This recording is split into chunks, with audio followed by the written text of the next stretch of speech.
Hello दोस्तों, कैसे हैं आप लोग? अच्छे तो है ना? ध्यान तो रखते हैं ना आप अपना? किसी और के भरोसे तो नहीं छोड़ा आपने? No sir. चलिए, आज हम लोगों को कौन सा अध्याय चालू करना है? अध्याय 2, जिसका नाम क्या है हमारा? बहुपद है। ठीक है, क्या है? बहुपद है। देखो, बहुपद में हम लोग बहुत कुछ पढ़ेंगे।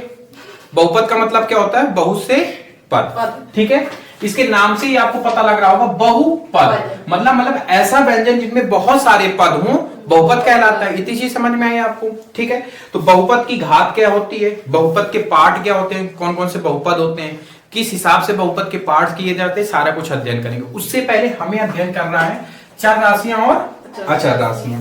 देखिए, चर राशियां कौन सी राशियां होती हैं? ऐसी राशियां जिनका मान क्या रहता है? परिवर्तित होता रहता है, चर राशियां कहलाती हैं। ये ABCD के अक्षर लिए जाते हैं आपके, ABCD। वैसे मोस्टली हम लोग क्या मानते हैं? X और Y मानते हैं। ठीक है, तो चर राशियां कौन सी राशियां होती हैं? वे राशियां जिनका मान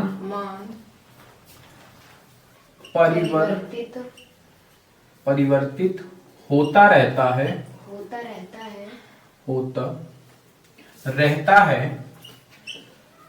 क्या कहलाती हैं आपकी? चर राशियां कहलाती हैं।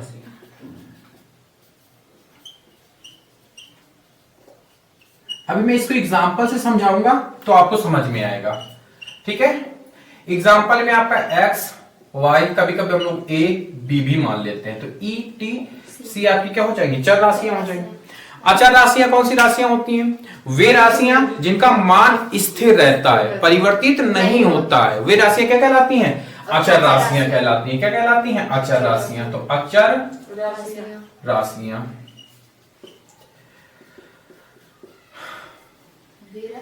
तो इसका डेफिनेशन क्या लिखेंगे हम लोग? वे राशियां जिनका मान परिवर्तित नहीं होता है वे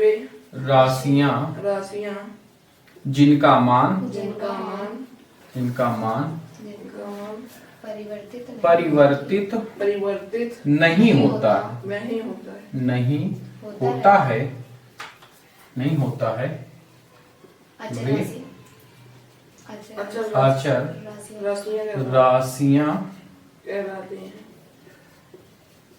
कहलाती है। अब बात को समझना, एग्जाम्पल के तौर पे क्या हो जाएगा?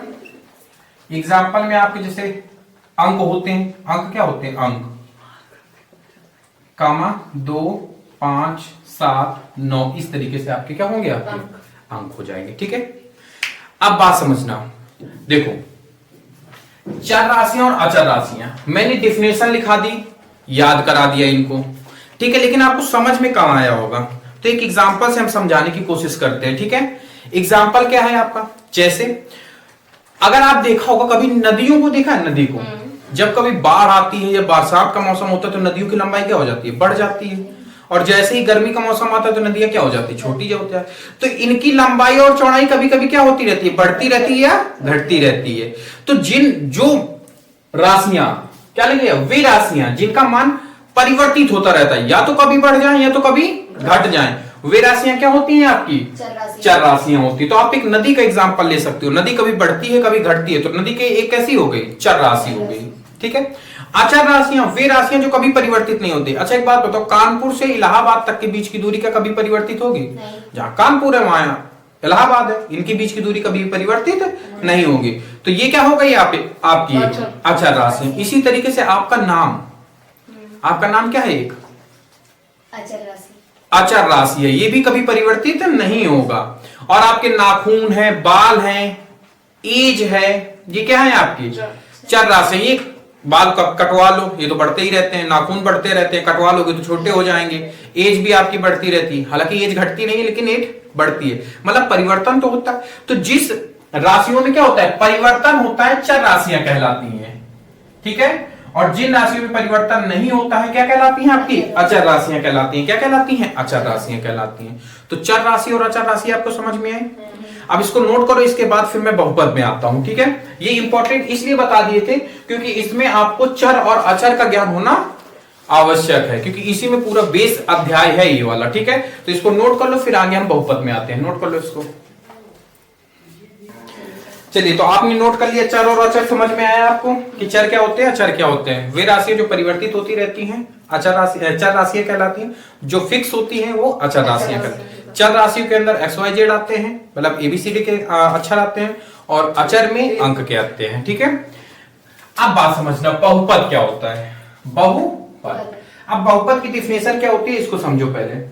बहुपद क्या कहता है, बहुपद एक गणितीय अभिव्यक्ति या समीकरण है। क्या है, बहुपद एक गणितीय समीकरण कह दो या अभिव्यक्ति कह दो। ठीक है, आप समीकरण से याद कर सकते हो, अगर अभिव्यक्ति आपको नया शब्द लग रहा है तो। ठीक है, एक क्या है, बहुपद एक समीकरण है। ठीक है, जिसमें दो या दो से अधिक गणितीय, अच्छा गणितीय क्या होते हैं, जिसमें अंक आते हैं। ठीक है, अंक आते हैं वो गणितीय होते हैं, गणितीय पद होते हैं। ठीक है, अंक भी हो सकते हैं, मतलब चर और अचर दोनों हो सकते हैं। ठीक है, अंक भी हो सकते हैं और ABCD भी हो सकते हैं, वही बीज गणितीय पद होते हैं जिन्हें जोड़ा, घटाया और गुणा किया जा सकता है। मतलब अब समझना, बहुपद को जोड़ कर सकते हैं, गुणा कर सकते हैं और घटा सकते हैं, लेकिन भाग नहीं कर सकते। इस चीज का विशेष ध्यान रखना कि हम इसमें भाग नहीं कर सकते। ठीक है, तो बहुपद क्या होता है समझ में है। बहुपद एक गणितीय अभिव्यक्ति या समीकरण है जिसमें दो या दो से अधिक बीजगणितीय व्यंजक आते हैं या पद आते हैं, जिन्हें जोड़ा या घटाया जा सकता है, गुणा भी किया जा सकता है, लेकिन भाग नहीं किया जा सकता। ये चीज याद, भाग नहीं किया जा सकता। ठीक है, अब हम बात करते हैं बहुपद के प्रकार। ठीक है, तो बहुपद के प्रकार आप लोगों के पास कुछ थोड़ा सा नॉलेज है। बहुपद के प्रकार कुछ बता सकते हो आप। दिए गए बहुपद में चर की सबसे बड़ी घात बहुपद की घात कहलाती है। बहुपद की घात अभी नहीं पूछ रहे, मैं बहुपद का प्रकार पूछ रहा हूं। चलिए हम बताते हैं आपको बहुपद के प्रकार के आधार पर, घात के आधार पर। देखो, बहुपद जो है, बहुपद के प्रकार दो प्रकार के होते हैं। बहुपद कितने प्रकार के होते हैं, दो प्रकार के होते हैं। पद के आधार पर, पहला जो होता है आपका पद के आधार पर, पद के आधार पर, और दूसरा घात के आधार पर। दूसरा क्या होता है, घात के आधार पर, घात के आधार पर। देखो, इनकी डिफिनेशन में नहीं लिखाऊंगा। ठीक है, बात समझ में, बस आपको बता दूंगा और सिंपली लैंग्वेज मुंह से बोल दूंगा। ठीक है, तो देखो, पद के आधार पर कौन कौन से बहुपद होते हैं। तो पद के आधार पर पहला आपका होता है एक पदी, एक पदीय बहुपद,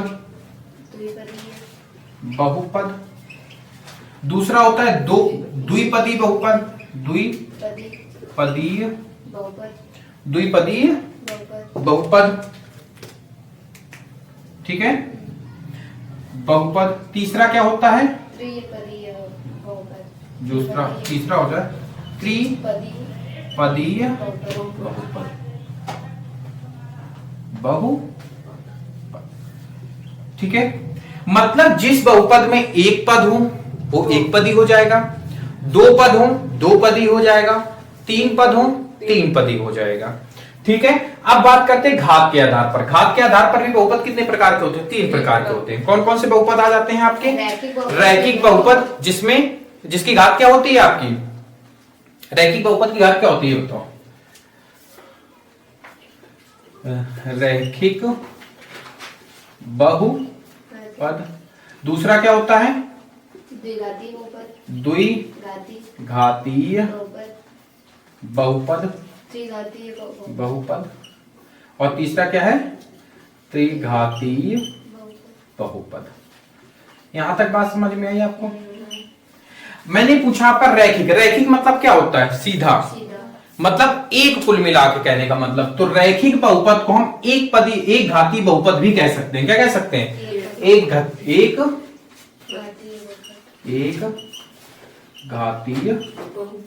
बहुपद, बहुपद। ठीक है, बहुपद है लिखा है। तो रैखिक बहुपद में एक घात होती है, द्विघातीय बहुपद में दो घातें होती हैं, त्रिघातीय बहुपद में तीन घातें होती हैं। देखो, यहां पर आपको छोटी सी चीज और समझना है जो आपके लिए इंपॉर्टेंट है। ये वाला तो खैर ठीक है, आप पहचान जाओगे। इसमें बात करते हैं एक पदी, द्विपदी, तीन पदी। मैंने आपको शुरुआत से बता के चलता आ रहा हूं कि जो व्यंजकों को अलग करते, देखो आप चिन्ह कितने प्रकार के पढ़ते हो मैथ में, बताओ मुझे, चिन्ह कितने प्रकार के पढ़ते हो मैथ में, चिन्ह चार, कौन कौन से, प्लस माइनस, या तो प्लस पढ़ते हो, या तो माइनस पढ़ते हो, या तो गुणा पढ़ते हो, या तो भाग का पढ़ते हो। ये थोड़ा सा कॉन्सेप्ट समझ लो। जो बहुपद को अलग करने का काम करता है ना, जिसे ये काउंट करते हैं कि एक पदी है कि द्विपदी है कि तीन पदी है, ये केवल दो करते हैं। कौन कौन से आपके? प्लस और माइनस। या तो प्लस करेगा या तो माइनस। गुणा और भाग पद को अलग नहीं करते। जैसे एग्जांपल के तौर पे मैं आपसे लिख दूं 2x। आप मुझे बताओ बीच में इनके क्या है? गुणा है। क्या ये दो पदी हो जाएगा क्या? नहीं, ये एक पदी है, बीच में गुणा है। और गुणा और भाग इसी तरीके से मैं ऐसे लिख दूं x/2, ये भी एक पदी है आपका, क्योंकि भाग और गुणा पद को अलग नहीं करते, वो पद को जोड़ देते हैं और जोड़कर एक पद बना देते हैं। क्या बना देते हैं? एक पद। ठीक इसी प्रकार से प्लस और माइनस, जैसे मैं आपसे ये कह दूं कि x + y, अब मुझे बताओ ये कितने पद का बहुपद हो गया? दो पदी बहुपद हो गया। x - y कितने पदी हो गए? दो पदी हो गए। तो बात समझ में आई कि नहीं आई आपको कि एक पदी, द्विपदी, तीन पदी में प्लस और माइनस तो पदों को अलग करते हैं और गुणा और भाग पदों को अलग नहीं करते, वो एक बना देते हैं। इतनी चीज समझ में। चलो इसको नोट कर लो, इसके बाद मैं आपको पढ़ाता हूं कुछ इंपॉर्टेंट बिंदु लिखाऊंगा, फिर इसके बाद प्रश्नावली पे आते हैं। बेसिक आपका यहीं से कंप्लीट हो गया, नोट कर लो इसको।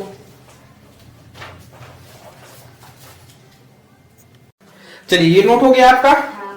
चलिए अब हम थोड़े से इंपॉर्टेंट बिंदु की बात कर लेते हैं, फिर इसके बाद हम आते हैं प्रश्नावली में। ठीक है, बाकी इसमें बहुत सारी चीजें हैं, हम जैसे जैसे क्वेश्चन आते रहेंगे वैसे वैसे हम आपको बताते रहेंगे। ठीक है, लेकिन मेजर जो आपका मोस्ट इंपॉर्टेंट फैक्टर थे वो मैंने बता दिए हैं आपको।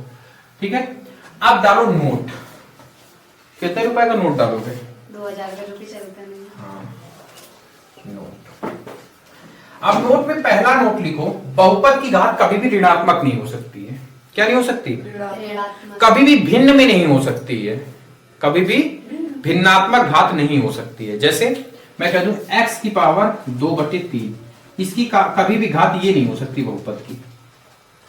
कभी भी बहुपद की घात 2 - 2 नहीं हो सकती है। माइनस पे ही आएगी।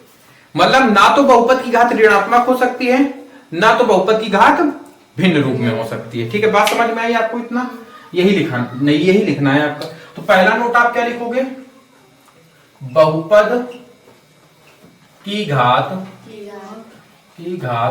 कभी भी ऋणात्मक तथा भिन्नात्मक नहीं हो सकती है। नहीं हो सकती है। ठीक है, इतनी चीज आपको समझ में आई कि नहीं समझ में आई? अच्छा, एक चर वाले, एक अचर वाले, चर वाले नहीं, एक चर वाले बहुपद की घात क्या होगी? एक चर वाले बहुपद की घात कुछ भी हो सकती है, वो जितना चर पे उसमें चढ़ी होगी। जैसे मैंने कहा कि ये एक चर का बहुपद है, इसमें अगर मैं 26 लगा दूं तो इसकी घात कितनी हो जाएगी? 26। मतलब एक चर की घात तो कुछ भी हो सकती है जो क्वेश्चन हमें देगा, लेकिन एक अचर बहुपद की घात कितनी होती है? अचर बहुपद क्या होते हैं? मैंने अभी बताया था 1 2 3। इनकी घातें क्या होती हैं? बताओ जरा। जैसे मैंने एक एग्जांपल तौर पे कहा, या उससे पहले नोट लिख लो। यदि किसी चर के ऊपर घात 0 लगी है तो उसका मान क्या हो जाएगा? 1 हो जाता है। लिखो जरा सा, यदि किसी चर की घात 0 है तो उसका मान क्या हो जाएगा? 1 हो जाता है। 1 हो जाता है। इसका प्रूफ भी है बहुत लंबा चौड़ा, जो मैं यहां नहीं कराऊंगा, कभी शॉर्ट वीडियो में डाल दूंगा। लेकिन अभी आप केवल रट लेंगे। जैसे मैं कहूं x⁻0, y⁻0, z⁻0, इन सब का मान क्या होगा? 1 होगा। यहां तक बात समझ में? अब नोट नंबर 3 लिखो। एक अचर बहुपद वाले की घात क्या होगी? आप समझना गौर से, एग्जाम्पल समझाएंगे। जैसे मैंने कहा 7, ये एक अचर वाला बहुपद है। अब इसकी घात मुझे पता करनी है, तो घात तो वही होती है जो चर के ऊपर लगी होती है, लेकिन इसमें चर का कोई पद दिख रहा है आपको? नहीं दिख रहा। लेकिन इसके जस्ट ऊपर वाला मैंने नोट क्या लिखा है, यदि किसी चर की घात शून्य है तो उसका मान क्या हो जाता है? 1 हो जाता है। क्या मैं 7 को ऐसे नहीं लिख सकता 7 गुणे 1? लिख सकते हैं ना, मतलब वही है। 7 को तो ऐसे ही रहने देते, 1 के स्थान पर कोई भी एक अंक उठा के रख लो, क्या रखोगे? मैं x की बराबर 0 रखूंगा। अब बताओ इसकी घात क्या हो गई? 7 की घात शून्य हो गई। चर की घात, चर की घात, बहुपद की घात बताओ क्या हो गई? अब ये एक पद बन गया ऐसे। अब बताओ इसकी घात क्या हो गई? 0 हो गई। तो समझ में आया कि एक अचर बहुपद की घात क्या होती है? 0 होती है। एक अचर पद वाले बहुपद की घात 0 होती है। एक चर वाले बहुपद की घात कुछ भी हो सकती है जो क्वेश्चन में, लेकिन एक अचर बहुपद वाले की घात क्या होगी आपकी? 0 होगी। तो ये समझ में आया? कहां से आया ये? मैंने इसीलिए पहले आपको ये लिखा दिया था। तो एक अचर पद वाले बहुपद की घात कितनी होती है? 0 होती है या 0 होती है? होती है। यहां तक बात समझ में आई आपको? अब चौथा एग्जांपल। अब चौथा एग्जांपल समझने से पहले, हाँ, चौथा एग्जांपल, शून्य बहुपद की घात कितनी होती है? मतलब उसमें बहुपद हो ही ना। जैसे आपसे पूछ ले, देखो ये आपके गोला भरने वालों में फैक्ट पूछ सकता है, ऐसे बहुपद की घात कभी भी ऋणात्मक हो सकती है, हाँ या नहीं, दोनों, इनमें से कोई नहीं, तो नहीं हो सकती है। ये आपसे ऐसे पूछ ले, किसी चर की घात 0 है तो उसका मान क्या हो सकता है? 1, 2, 3, 0, तो कौन क्या होता है? उसका मान 1 होता है। या ऐसे एक अचर पद वाले बहुपद की घात कितनी होती है? 0, 1, 2, इनमें से कोई नहीं। ऐसे आपको ऑप्शन बना के दे देगा तो आप क्या चूज करोगे? 0। उसी हिसाब से कहा जाए शून्य बहुपद की घात कितनी होती है? शून्य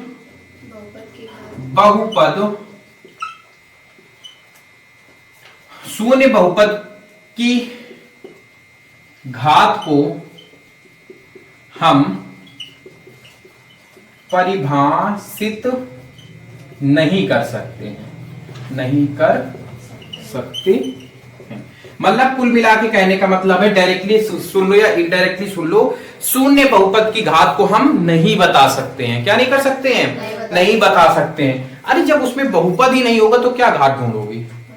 आप सोचो, जब आपकी पर्स में एक भी सिक्के नहीं है तो उस पर्स में ये ढूंढोगी क्या कि उसमें कितने रुपए का सिक्का पड़ा है? 1 का है कि 2 का है कि 5 का है कि 10 का है कि 20 का है कि 100 का है?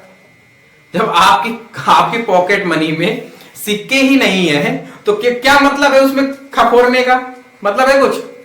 नहीं है ना। उसी हिसाब से शून्य बहुपद, शून्य मतलब बहुपद ही नहीं है, तो क्या उसमें डिफाइन कर सकते हैं क्या कि उसमें किस घात का बहुपद होगा? नहीं डिफाइन कर सकते। आप अपने पर्स में पैसे ही नहीं है, सिक्के ही नहीं है या नोट नहीं है, तो क्या डिफाइन कर सकती हो ना क्या कि हमारे पर्स में कितने रुपए का नोट है? नहीं है ना। तो उसी प्रकार से यही है कि शून्य बहुपद में मतलब बहुपद ही नहीं है, बहुपद की घात को हम परिभाषित नहीं कर सकते हैं। क्या नहीं कर सकते? परिभाषित नहीं कर सकते हैं। इसको नोट कर लो, इसके बाद हम प्रश्नावली 2.1 में आते हैं। ठीक है, जितना मुझे कराना था इंपॉर्टेंट मैंने करा दिया। नोट कर लो, इसके बाद फिर आगे कराते हैं आपको। चलिए, हो गया ये आपका। अब थोड़ा सा एक कॉन्सेप्ट और बताते हैं। एक चरी बहुपद, 2 चरी बहुपद, 3 चरी बहुपद और आपका बहुचरी बहुपद। ठीक है, तो पहले हेडिंग डालो एक चरी बहुपद। मैं एग्जाम्पल केवल लिखाऊंगा। ठीक है, क्या लिखाएंगे? एग्जाम्पल केवल, डेफिनेशन नहीं लिखाएंगे। एक चरी बहुपद, 2 चरी बहुपद, 2 चरी बहुपद और लास्ट में त्रिचरीय बहुपद और लास्ट में बहुचरीय बहुपद। ठीक है, अब बात समझना, मार्कर उठाओ उधर से। अब बात समझना, एक चर का मतलब क्या होता है, मैंने अभी बताया था, एक्स वाई जेड या एबीसीडी, इस तरीके से। मतलब एक चर वाला बहुपद का मतलब है इस प्रकार से, या फिर एक्स स्क्वायर प्लस 2x इस प्रकार से, या x square plus 2x plus 4, या x square plus x cube plus 4 x की पावर 4 प्लस 2। ये सभी क्या है आपके एक चर। देखो इसमें केवल x x x x ही नजर आ रहा होगा, मतलब ये क्या हो जाएंगे आपके एक चर ही बहुपद हो जाएंगे। इसमें केवल क्या दिख रहा है आपको, एक चर ही दिख रहा है। जहां पर दो चर दिखने लगे, जैसे मैं कहूं x square plus y square, x plus Y plus 4, x square plus y square plus 2 x y, ये सारे क्या हैं आपके दो चर। इसमें दो चर दिख रहे हैं, एक्स और वाई, एक्स और वाई, एक्स और वाई, एक्स और वाई, ये दो चर ही दिख रहे हैं।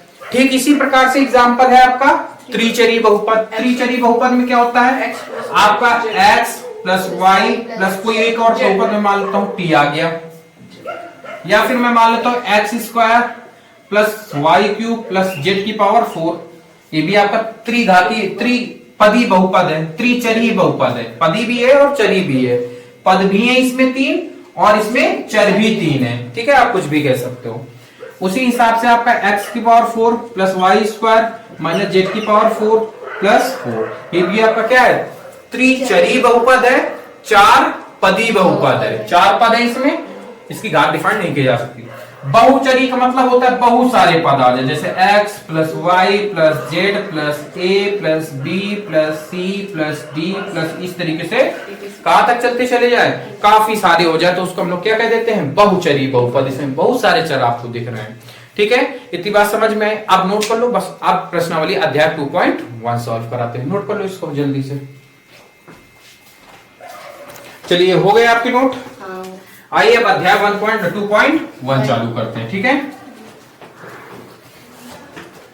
चलो पहला क्वेश्चन क्या है, जरा पढ़ के सुनाओ मुझे। 4x square minus 3x plus 7। 4x square मतलब नहीं, ऊपर क्या लिखा हुआ है, निम्नलिखित व्यंजकों में कौन कौन एक चर में बहुपद है, एक चर में बहुपद है और कौन कौन नहीं है, कारण साथ अपने उत्तर दीजिए। आइए पहला देखते हैं, क्वेश्चन बोलो फटाक से। 4x square 4x square minus 3x plus 7। दूसरा बताओ वाई स्क्वायर प्लस √2। तीसरा 3 under root t plus t √2। T under root 2। चौथा y plus 2/y y plus 2/y। और इधर पांचवा x की पावर 10 x की पावर 10 प्लस y की पावर 3 प्लस y की पावर 3 प्लस t की पावर 50। t की पावर 50 50। ठीक है, t की पावर 50। 50 है। ठीक है, अब बात समझो। देखो आपसे क्या कहा है, क्वेश्चन को पहले पढ़ो फिर इसके बाद सॉल्व करते हैं। निम्नलिखित व्यंजकों में कौन एक चर बहुपद है, एक चर में बहुपद है, मतलब कौन सा इसमें से जितने क्वेश्चन दिए उसमें सिर्फ एक चर प्रयोग किया गया है वो आपको बताना है। कारण अगर नहीं है तो उसका कारण बताना है। ठीक है, आइए अब इसको समझते हैं। देखो हमारी शर्तें क्या थी बहुपद होने की। पहली शर्त तो ये थी कि घात कभी भी ऋणात्मक में ना हो और ना तो भिन्न के रूप में हो। पहली शर्त बहुपद की ये थी। उसके बाद उसके अंदर घुस के इसने पूछा है कि वो एक चरी होना चाहिए। तो देखो इसमें घात ऋणात्मक नहीं दिख रही है मुझे, तो मतलब एक कंडीशन तो फॉलो हो गई। दूसरी कंडीशन भिन्न में नहीं है, इसमें भी भिन्न में नहीं है, वो भी कंडीशन फॉलो हो गई। तीसरी कंडीशन है एक ही चर में है, देखो x x x दिख रहा है, मतलब ये एक चरी बहुपद है। क्या है ये, एक चरीय बहुपद है। कारण क्या लिखोगे, क्योंकि इस बहुपद में में केवल एक चर कॉमा मतलब ब्रैकेट में क्या लिखोगे x, एक चर का प्रयोग किया गया है, का प्रयोग हुआ है या किया गया है, जो भी आप लिखो। ये हमारा कारण हो गया, हमने कारण सहित बता दिया कि भी एक चर बहुपद क्यों है। ठीक है, अब हम बात करते हैं ये वाले की। इसमें भी 3 कंडीशन है हमारी। पहली बात, घात ऋणात्मक नहीं होनी चाहिए, नहीं है। भिन्न के रूप में नहीं होनी चाहिए, नहीं है। एक चर का प्रयोग होना चाहिए क्योंकि एक चरी बहुपद ज्ञात करना है। इसमें भी एक चर केवल y दिख रहा है, इसका मतलब ये भी क्या है आपका एक चरी बहुपद है। क्या है? एक चरी बहुपद है, बहुपद है। कारण क्या है? क्योंकि इस बहुपद में केवल एक चर y है। ठीक है, क्योंकि इस बहुपद में केवल एक चर कौन सा दिख रहा है आपको? y का प्रयोग हुआ है, का प्रयोग हुआ है। ठीक है, बात समझ में आई। अब बात करते हैं इस वाले क्वेश्चन की। देखो पहला क्या है, इसमें पहली क्या कंडीशन होती है बहुपद की? ऋणात्मक नहीं होनी चाहिए, नहीं है।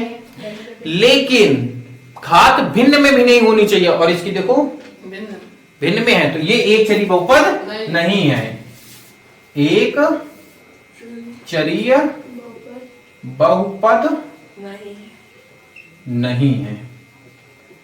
कारण क्या बताओगे? क्योंकि t की घात भिन्न रूप में है, भिन्न रूप। कोष्टक में 1/2 लिखोगे। अंडर रूट का मतलब क्या होता है? 1/2 रूप में, भिन्न रूप में है। कारण हमने डिफाइन कर लिया। यहां तक बात समझ में आई आपको? अब बात करते हैं इस क्वेश्चन की, इसको थोड़ा सा सॉल्व करते हैं। इसकी घात क्या है? 1। ये जब ऊपर जाएगी तो क्या हो जाएगा आपका? मैंने क्या बताया था? माइनस का हो जाएगा, क्योंकि ये प्लस की घात 1 है, ऊपर काय में जाएगी? माइनस की 1। तो इसने तो पहली कंडीशन फॉलो नहीं की। पहली बहुपद की कंडीशन क्या होती है हमारी? कि वो या तो उसकी घात माइनस नहीं होनी चाहिए, इसकी तो माइनस हो गई। तो पहली कंडीशन में क्या है? यहां या एक चरीय बहुपद नहीं है। ठीक है, ये क्या हो गया हमारा? क्यों नहीं है? क्योंकि y की घात ऋणात्मक -1 कर देंगे है।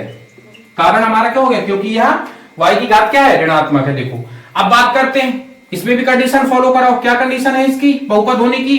ऋणात्मक नहीं होना चाहिए और भिन्न रूप में नहीं होना चाहिए। ना तो ऋणात्मक है, ना तो भिन्न रूप में है। एक चरी बहुपद के लिए क्या होना चाहिए? एक चर का प्रयोग होना चाहिए। तो इसमें कितने चर प्रयोग हुए हैं? x, y, t, मतलब 3 चर प्रयोग हुए हैं। तो ये एक चरी बहुपद ना होके कौन सा बहुपद है?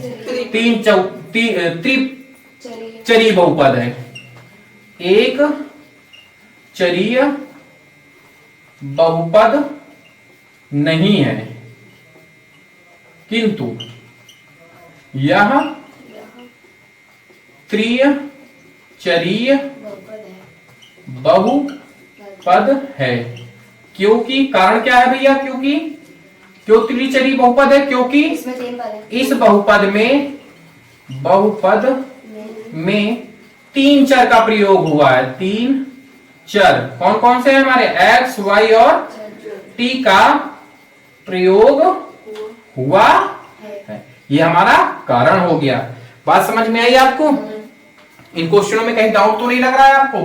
मैंने रीजन भी बता दिया, बस आपको कंडीशन फॉलो करानी है। कंडीशन फॉलो कराकर यदि कंडीशन फॉलो कर रही हैं तो वो एक चरी बहुपद है, यदि कंडीशन फॉलो नहीं कर रही हैं तो एक चरी बहुपद नहीं है। यदि मैंने जो 2 शर्तें बताई थी, पहली शर्त क्या थी? या तो ऋणात्मक नहीं होनी चाहिए बहुपद की घात, और भिन्न रूप में नहीं होनी चाहिए। ये 2 कंडीशन होनी चाहिए। जो ये सवाल या बहुपद ऋणात्मक घात लिए बैठे हैं या फिर भिन्न रूप में लिए बैठे हैं, वो बहुपद ही नहीं होंगे। क्या नहीं होंगे? बहुपद ही नहीं होंगे। बात समझ में आ रही है आपको? और अगर ये कंडीशन फॉलो करते हैं लेकिन एक चरी नहीं है, तो फिर या तो वो 2 चरी होंगे या तो 3 चरी होंगे। ज्यादा चर प्रयोग हुए तो बहुचरी हो जाएंगे।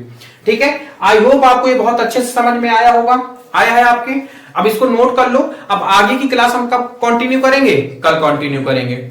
आपको भी आई होप ये अध्याय बहुत अच्छे से समझ में आया होगा। अगर इससे आपको जरा सा भी समझ में आया हो तो हमारे चैनल को सब्सक्राइब करें, वीडियो को लाइक करें, और इसके ऊपर कमेंट, इसके नीचे जरूर कमेंट जरूर करिएगा कि क्या चीज आपको समझ में नहीं आई है। मैं इसको सॉल्व करने की कोशिश करूंगा। ठीक है, मिलते हैं आपसे कल। वीडियो देखने के लिए धन्यवाद। नोट कर लीजिए, नोट्स जरूर बनाते रहिएगा।